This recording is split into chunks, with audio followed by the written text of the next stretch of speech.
23 Agustus tahun 2025. Siapakah itu Roh Kudus?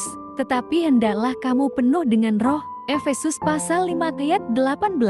Menurut Alkitab, Roh Kudus adalah sebuah pribadi. Biarlah pesan ini boleh tertanam di dalam pikiran kita.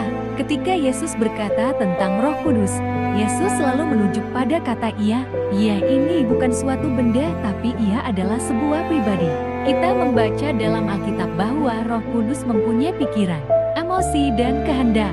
Roh Kudus berbicara.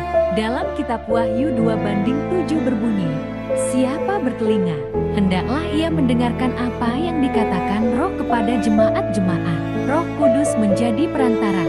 Roma jam 8:26 berbunyi, "Demikian juga Roh membantu kita dalam kelemahan kita, sebab kita tidak tahu bagaimana sebenarnya harus berdoa.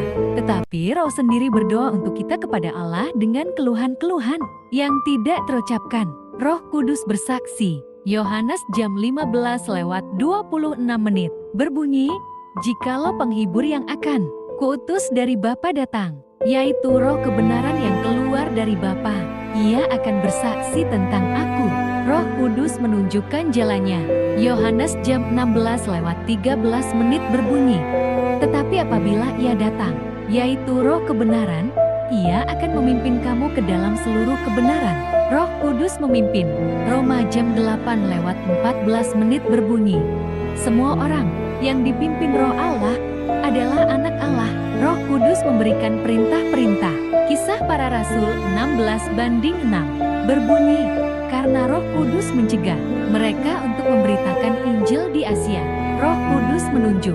Kisah Para Rasul jam 20:28 berbunyi, "Karena itu, jagalah dirimu dan jagalah seluruh kawanan, karena kamulah yang ditetapkan Roh Kudus menjadi penilik." Roh Kudus adalah juga sebuah pribadi yang mana kita tidak dapat membohonginya. Bacalah kisah Ananias dan Safira dalam Kisah Para Rasul 5:1-11.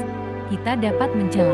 Lihat Ibrani jam 10:29, mengutuk lihat Matius jam 12:31, dan mengeluh kepada Roh. Lihat Efesus jam 4:30. Roh Kudus merupakan pribadi keilahian dan ia ada di mana-mana. Saat ini Tuhan tetap menginginkan anak-anaknya untuk dipenuhi oleh Roh Kudus-Nya.